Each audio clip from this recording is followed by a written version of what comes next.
Okay, tell me why you did it. Why you shredded a report card. You don't understand what I had to go through in order to do this. Determined? I was. Stealthy? I was. A deviant? I wasn't. Please listen and observe how healthily, how calmly, I can tell you the whole story.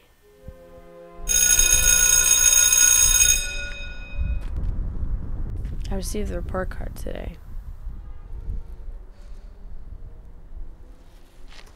I was very nervous as to what would happen if I brought it home.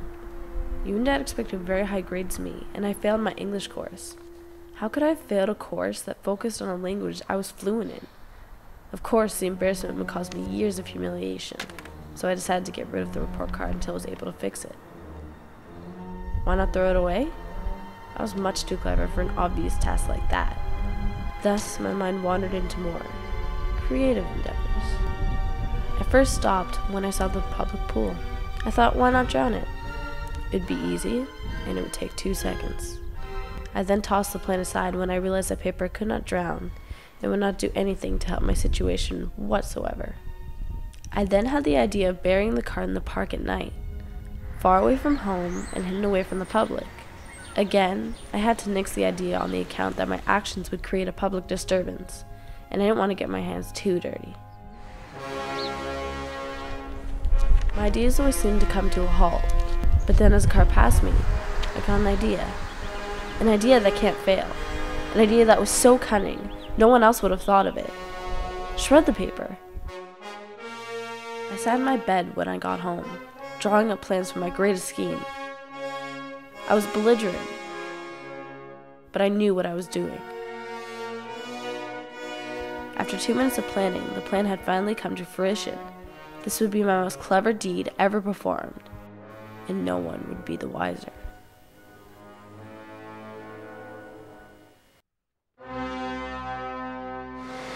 I waited until you left for work the next morning, and that is when I snuck into your office.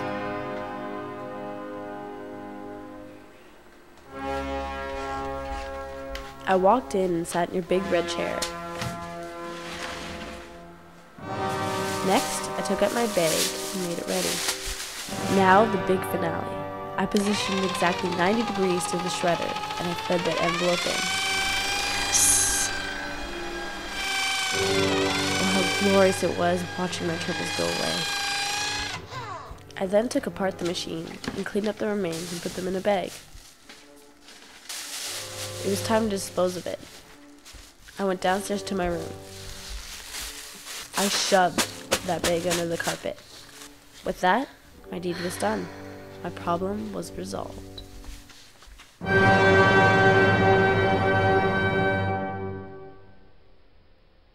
Later that night, I celebrated by sitting in front of the TV.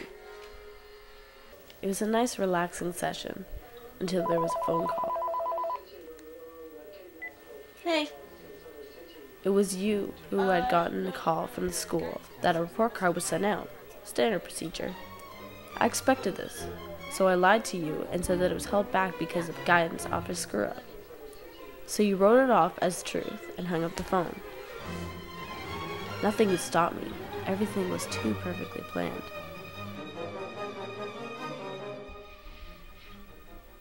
You come home from work later that day and sit down next to me. You keep going on and on about how the guidance office could have done something so stupid as to miswrite my number. I can't believe the guidance counselor screwed up your report card. Ugh. You know, it's their I only then heard job. the sound of a shredder going off. And yet, you can't do it. Made me feel You're not upset. uneasy. Oh my God, this makes me so mad. This is your future they're messing with. And But I smiled and shrugged it off. No one screws around with my kid. But I kept Yes, growing tomorrow louder. down I go. I'm going down to the school and talk to them about the report card. And I'm going to talk to the principal too, because this should not be happening. And louder. Honestly, you've been in this school for 4 years. You think they know how to do their job. And louder. Until I couldn't take it anymore.